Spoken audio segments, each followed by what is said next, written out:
Recentemente eu ouvi falar sobre a Confederação do Equador, mas eu não vou contar o que foi isso. E que interessa a Confederação? Pois, para quem pensou que a Confederação do Equador é um time de futebol, ou até mesmo uma liga de campeonato, não passou nem perto da grande concorrência que caracteriza esse grande acontecimento histórico que ocorreu não apenas em Pernambuco, mas também nas províncias da Paraíba, Ceará e Rio Grande do Norte, que se uniram para formar um único país, sabia?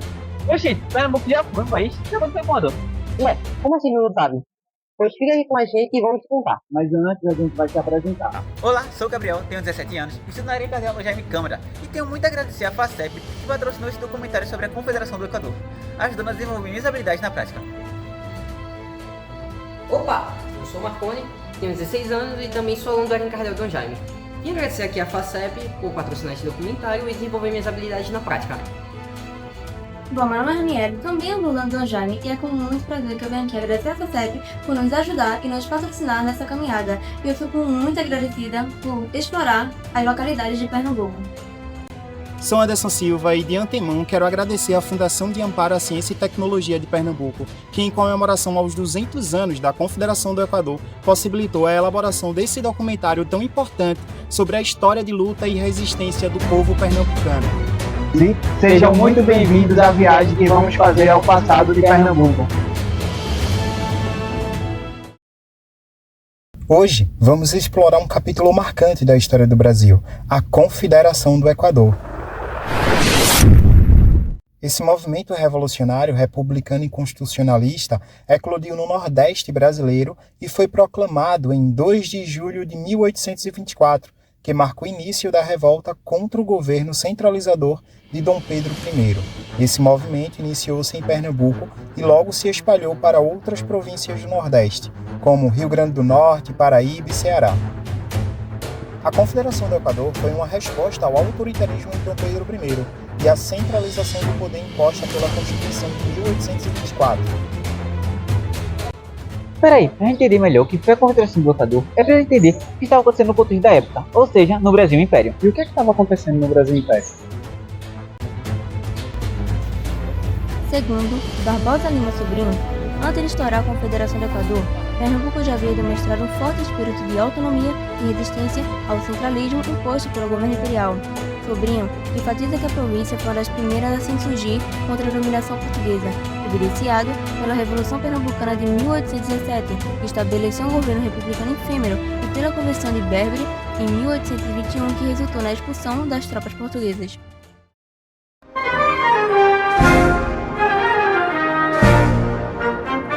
O autor também analisa a insatisfação crescente com a centralização do poder de Dom Pedro I, especialmente após a dissolução da Assembleia Constituinte em 1823 e a imposição da Constituição de 1824, que consolidava o autorismo imperial.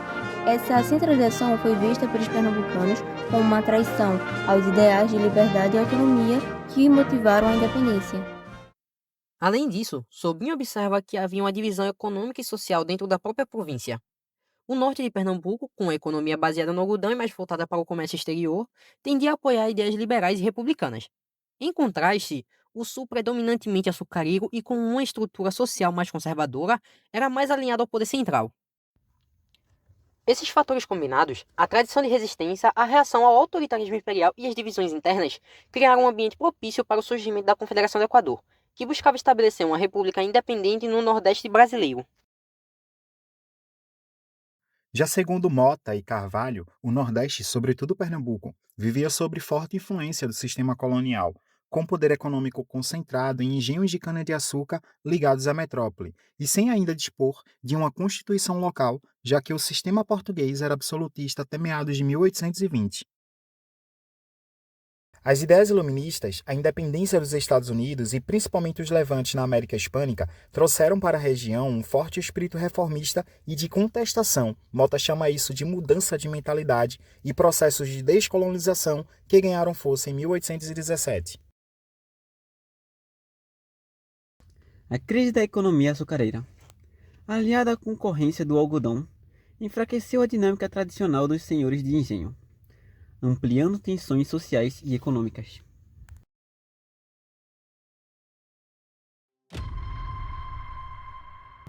O movimento surgente de 1817 foi marcado por uma complexa trama de ideias: o liberalismo, o federalismo, o republicanismo, que floresceram em Pernambuco e repercutiram no litoral e sertão, com caráter reformista que se manteve ativo nos anos seguintes, inclusive nas rebeliões de 1824. Esse cenário criou as bases ideológicas, econômicas e sociais para as mobilizações que culminaram nas revoltas de 1817 e, posteriormente, na Confederação do Equador, em 1824.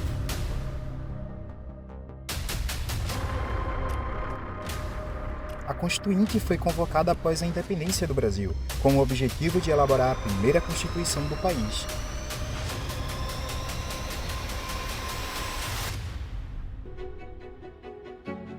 A Assembleia Constituinte era composta por deputados que, em sua maioria, influenciados pelos ideais do liberalismo europeu, defendiam a limitação dos poderes do imperador, uma descentralização do poder, defendendo maior autonomia para as províncias.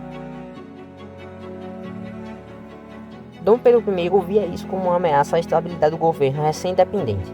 O imperador argumentava que os deputados estavam promovendo uma constituição que desrespeitava a autoridade real e que poderia enfraquecer a coesão e poderia mergulhar o país no caos, resultando na desintegração do Brasil em vários países, como aconteceu na América Hispânica.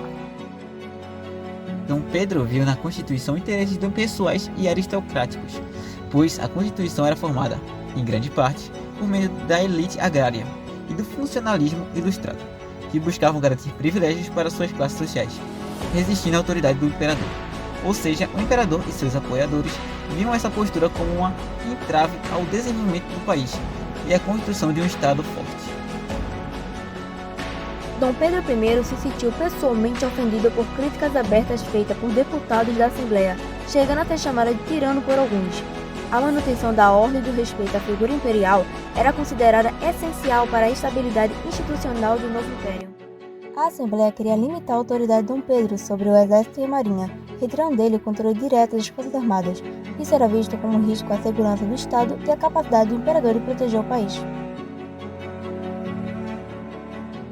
Dom Pedro era aconselhado por figuras como José Bonifácio de Andrade e Silva, que inicialmente era moderado, mas depois passou a defender uma monarquia com mais poderes para o imperador. O imperador seguiu a visão de um governo centralizado e forte. Era necessário naquele momento de transição. Dom Pedro I aumentou os impostos para custear antes de estourar a Confederação do Equador, para consolidar o império após a independência em 1822, em algumas províncias que estavam sob o domínio português, como foi o caso da Bahia, e também para custear a repressão dos movimentos separatistas, como a Confederação do Equador em 1824. A dissolução ocorreu em 12 de novembro de 1823, um episódio conhecido como a Noite da Agonia. O que defendia os líderes do Levante e da Confederação do Equador. Frei Caneca, através dos tipos pernambucanos, foi um dos principais teólogos e defensores da Confederação do Equador.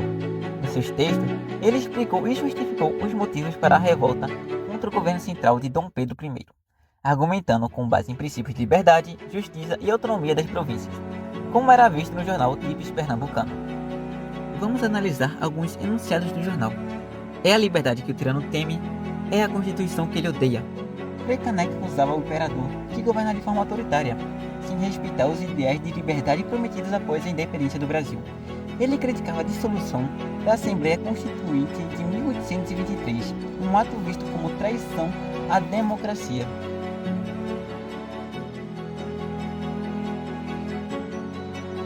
A Confederação defendia que as províncias tivessem maior independência administrativa e política. Frei Caneca acreditava que o poder centralizado no Rio de Janeiro oprimia o Nordeste e sufocava as necessidades regionais. Mesmo após a independência, muitos cargos administrativos e militares eram ocupados por portugueses. Frei Caneca e os confederados viam isso como a continuação do colonialismo. Ele denunciava a desigualdade e a falta de representação popular. A Confederação era, em parte, um movimento contra os privilégios das elites e pela igualdade de direitos civis e políticos. Frei Caneca era fortemente influenciado pelos ideais da Revolução Francesa e do Iluminismo, defendendo um governo republicano e constitucional, com soberania popular.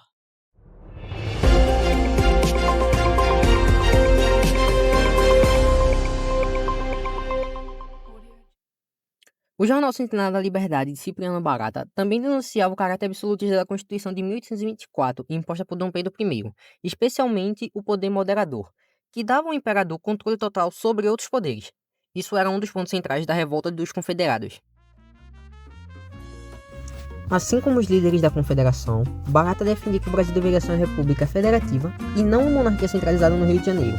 Ele considerava que as províncias do Norte e Nordeste eram exploradas pelo Centro-Sul imperial. Uma de suas famosas frases foi: "A federação é o escudo do povo contra o despotismo". Sua frase demonstrava que o jornal clamava por uma sociedade mais justa, com representação política mais ampla contra a concentração de poder nas mãos das elites ligadas ao imperador. Mesmo após a repressão, Cipriano Barata exaltava líderes da Confederação como mártires da liberdade, inclusive com elogios a Frei Caneca, que também escrevia em jornais críticos à monarquia. Além de Frei Caneca e Cipriano Barata, teve-se também outros líderes como Manuel de Carvalho Paz de Andrade.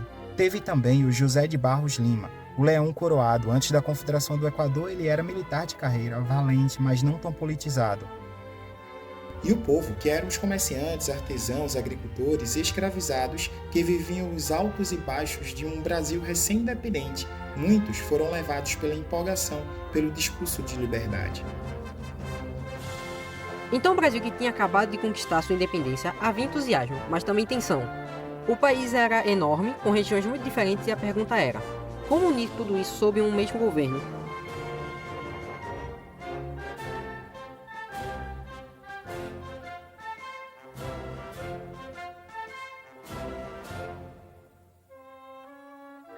Dom Pedro I, herdeiro de tradições monárquicas, via na centralização uma forma de manter o novo Brasil coeso, estável e respeitado no cenário internacional.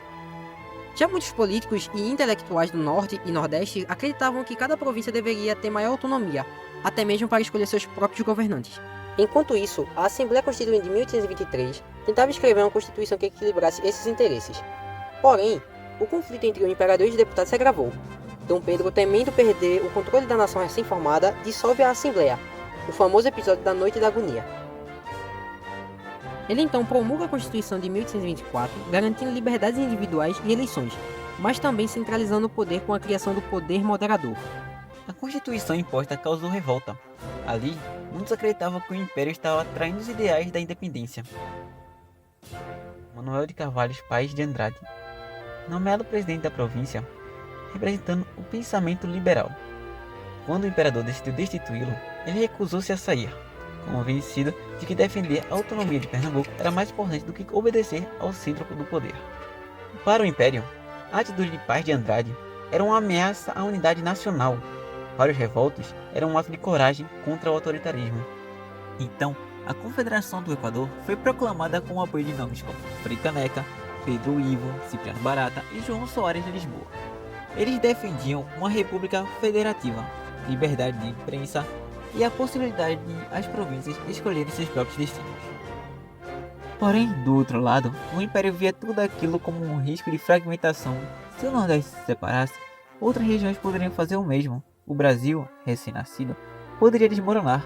Para Dom Pedro I, era preciso agir com firmeza para preservar a integridade territorial e evitar o caos. A repressão foi violenta. Tropas imperiais, comandadas por Thomas Cochrane, sitiaram Recife. Houve resistência, mas também falhas estratégicas. A fuga de Paz de Andrade minou a moral da Confederação. Ainda assim, homens como Pedro Ivo continuaram lutando no interior.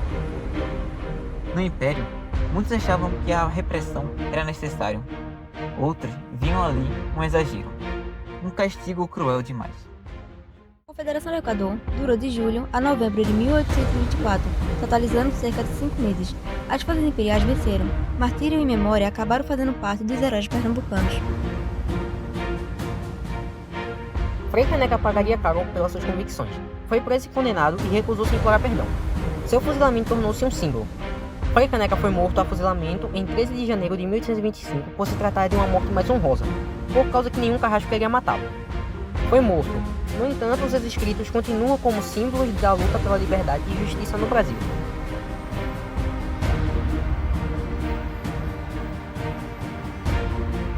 Cipriano Barata, mesmo preso, continuou escrevendo. Paz de Andrade, mesmo com erros, foi lembrado como alguém que acreditava na autonomia popular.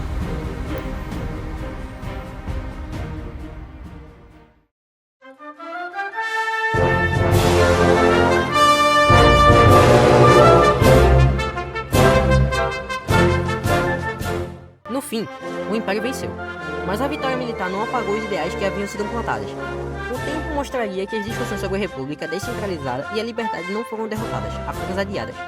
A Confederação do Equador não é apenas uma história de rebeldia ou repressão. É um retrato da complexidade de se construir uma nação, entre a liberdade desejada e a ordem necessária, entre o medo de perder o país e a coragem de imaginar em um outro Brasil possível.